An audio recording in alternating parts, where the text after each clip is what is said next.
So this video is going to cover a brief introduction to the UI for Blender, the user interface, as well as how to move about our scene and how to move around our scene using a 3-button mouse and a trackpad and a 2-button mouse, as well as the basic transform tools for how to then move an object around the world space, and then finally just a brief one about how to save your file. If this is something you're already quite comfortable with, you might just want to jump to the next video. So, when you open up Blender, you'll be greeted with this little splash screen in the middle here. It might be different on different versions, they tend to change this picture. But you'll have access to opening up different files, different blank files essentially, but you are already in a general blank file when you open these up for the first time. So if I just click off the screen here, and here we are in the general blank page. So we're just going to briefly go through the UI a little bit. So there's 4 windows here, there's one down here. If I just leave my mouse between the two, then I can left click, drag this up and down. What I'll do before I go too much further is I'll press N, which opens up my side panel here. I'll put on my screencast keys. So you'll be able to see as I click things, either what mouse click I'm pressing or what keyboard button I'm pressing. So when I'm using shortcut keys, they'll appear bottom left down there. So yes, so left mouse click and hovering over between these, I can then make these windows bigger or smaller. Same works with this side panel here. So if you do want to give yourself a bit more room or that sort of thing, that's a good way to do it. Not to worry too much about what all these sort of do. This bottom one's mostly used for animating, and so we're not going to worry about that. I'm just going to drag that a bit further down. Over on the right hand side here, we've got your outliner. If I click these little buttons, every corner of every tab has a little button, and these lets you access other tabs. So this one up here takes me to the outliner. This basically just showing me what's in my world view at the moment, what objects are in my scene. So we can see I've got one named cube, one named camera, and one named light. Now we don't want to worry about the light or the camera too much, so I'm just going to click the little eye icon next to them, which it makes them disappear in the viewport. They haven't gone completely. I can click to bring it back, but it stops them being in view in the way and that kind of thing. So if I click back on cube, you can see over here this cube, shockingly enough, has now been outlined in yellow, which shows it is the active object in this scene. A bit further down we have the properties panel, and again there's a button in the top left hand corner which lets me change the tab if I need to. This is the properties panel, and that gives me information about the object that's selected, as well as some options for the whole scene as a whole. These first top white buttons are generally about the whole scene as a whole, and then from orange button down we have a bit more information about, in this case, the cube itself. Now we have the 3D viewport, which is this main big window here. And again, top left we have the tab button which you can open up. We can change the tabs, so we're in the 3D viewport one here. So the first thing we need to do is know how to move around this scene. There are buttons up on the side here which you can use. So there's this hand button here. If I press the hand button down, then you can see I can move about in this angle across the screen. I've also got the zoom button here, which again, if I press and then with left click and I move in and out, I can zoom in and out. And I've also got this little gimbal up here. Now if I press on any ones that aren't the coloured dots, I get full access to the whole gimbal. I can just rotate around as I move. I've left click down and move the mouse around. I can rotate around the scene. But I can also jump the view to any of these sort of positions. So if I press the green dot here, I've come to side view, and if I press the Z blue dot at the top, I'm in top view. And you can sort of see these sort of red and green lines here. They're representing the x-axis and the y-axis. So a bit like a 2D graph you might find in maths or physics, but we're in a 3D world. So we have access to the third dimension as well, which is the z-axis going up there. So these all jump you to what's called orthographic mode, and they can be quite useful when you want to just set things up all in the same plane. So from here I can't access the y-axis at all. I can move things in the x and I can move things in the z, but I can't move things in the y. If you have a numeric keypad to the side of your keyboard, then you can use that to access these views rather than using the gimbal up here. So you can see if I hover over the red dot, it says number pad 3, and if I was to click number pad 3 on a number pad, I would jump to that view. I, however, don't have a number pad on my keyboard, so I manage without. I just come up here and press the buttons that I need to get to as and when. So the choice is yours, depends on how you want to work, if you have one or not. There is an emulator to turn on if you want the numeric keypad on. However, I find that less beneficial, as that, of course, more button presses in to try and access the row of numbers above my keyboard to be those number pads. So personally, I just stick with the gimbal up here, but if you do have a number pad, I would recommend trying to get used to using those instead. So rather than using these two buttons up here for moving around, we can also use a mouse or a trackpad. I'm going to start with the 3-button mouse, so if I use the wheel in the middle, which is an extra button, if I hold down that wheel, then I can move the mouse around and move around the space and rotate around the centre point there from wherever I'm looking at and rotate around. If I wheel in and out with the wheel, then I can zoom in and out, and if I hold down Shift and hold down that middle mouse button again, then I can move left and right and up and down without rotating around to sort of move myself around the space a bit. I can also do this on a trackpad. So having two fingers together, so this is the 2-finger gesture, not the one you might be thinking of, but the 2-finger gesture on the trackpad can rotate you around. The pinch gesture can move you in and out, and holding down Shift with 2 fingers will move you left and right and up and down. This works particularly on an Apple Mac. I'm on a MacBook Pro here, which is why I've got access to my trackpad. If you don't have a 3-button mouse and you're struggling with your trackpad, that kind of thing, if you've got a 2-button mouse instead, you can turn on an emulator for that 3rd button. So if we come up here to Edit and Preferences, and we come to Input, so you're probably on Interface initially, so make sure you press Input there. You come to this screen and you've got a button here to emulate the 3-button mouse. So if I click on that, we've now accessed this extra button that you'll need to press to start emulating that 3rd button. So you can use your left click instead of the middle mouse button, but you'll have to hold down Alt every time you want to do that. So that'll work obviously if you want to pan back and forth, but you normally hold down Shift as well. You need to hold down Alt and Shift to pan around. I've got a 3-button mouse ready, so I won't bother with that. This is also where you turn on the Emulate Number Pad up here if that was something you wanted to do, as we discussed earlier. That's us moving about the scene view. Now we want to be able to move the cube.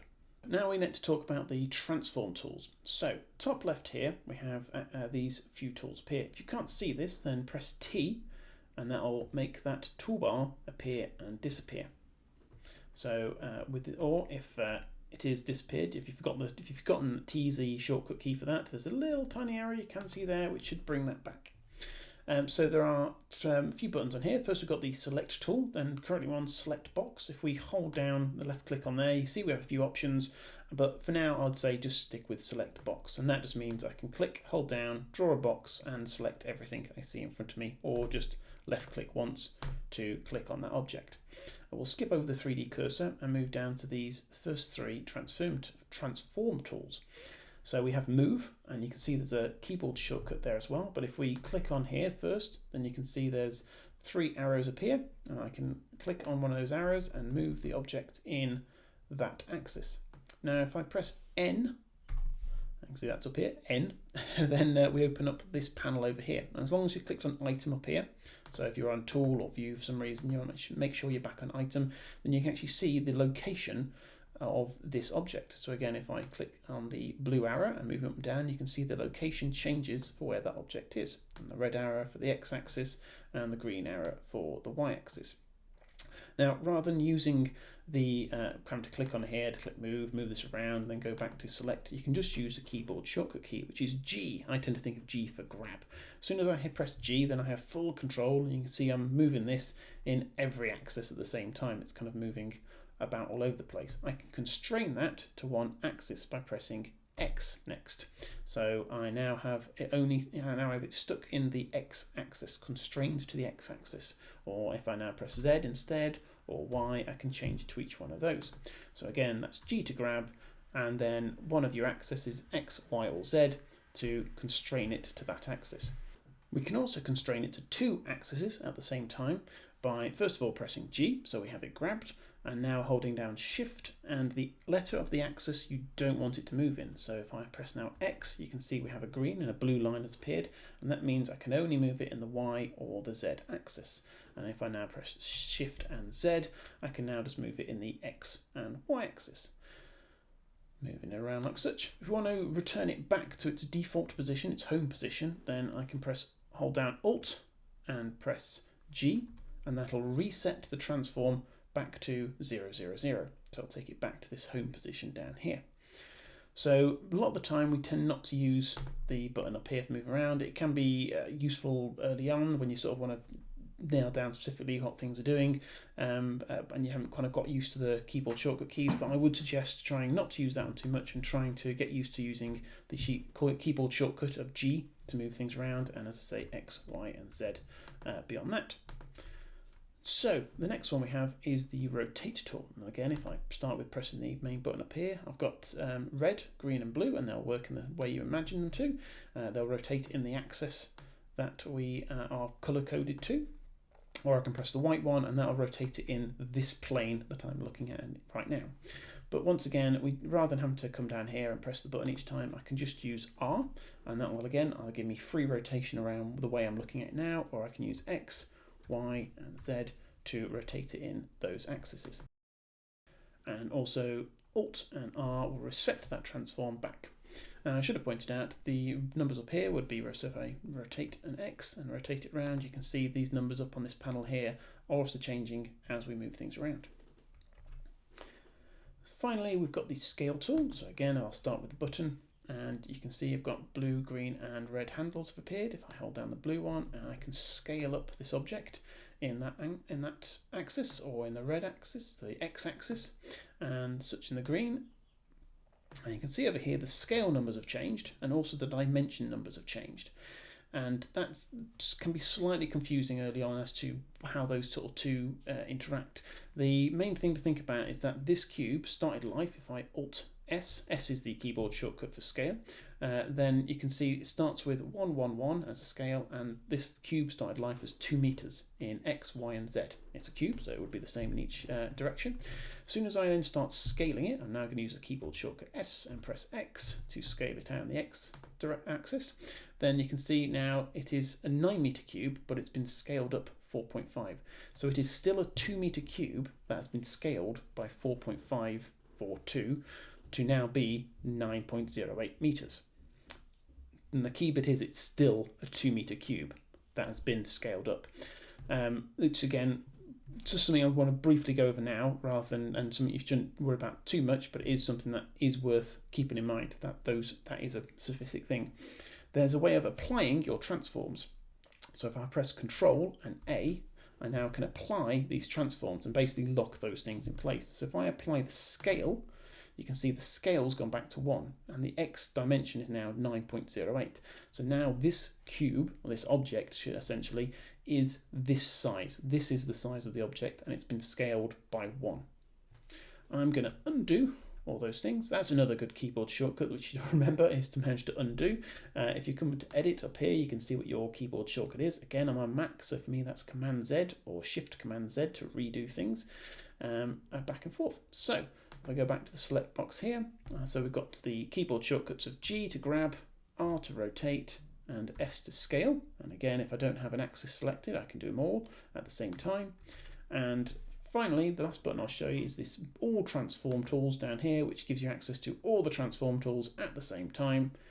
But yes, once again, most of the time you won't get used to, don't try not to get used to using these ones, trying to get used to using the keyboard shortcuts G, R and S.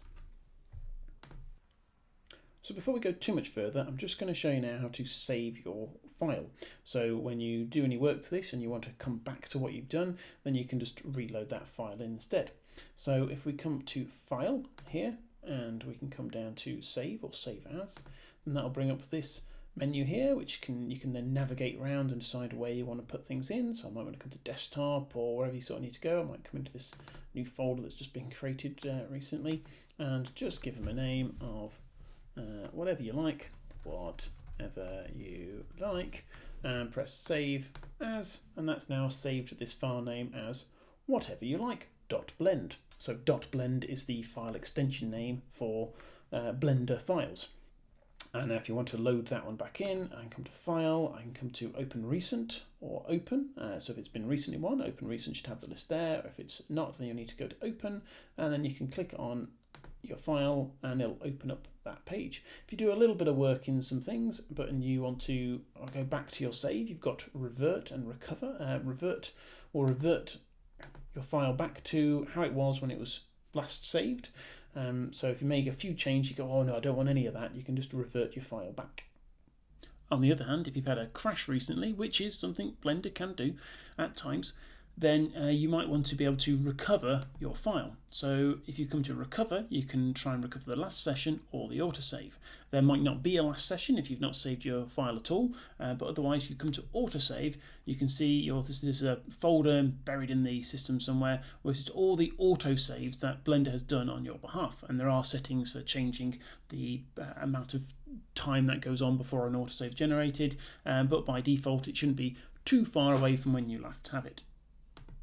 It's all out of the way with now. We now know how to move an object around, we know how to rotate around our scene, we know how to save a file, we know a bit about what these windows sort of do. We can start moving on to more fun stuff within the next video.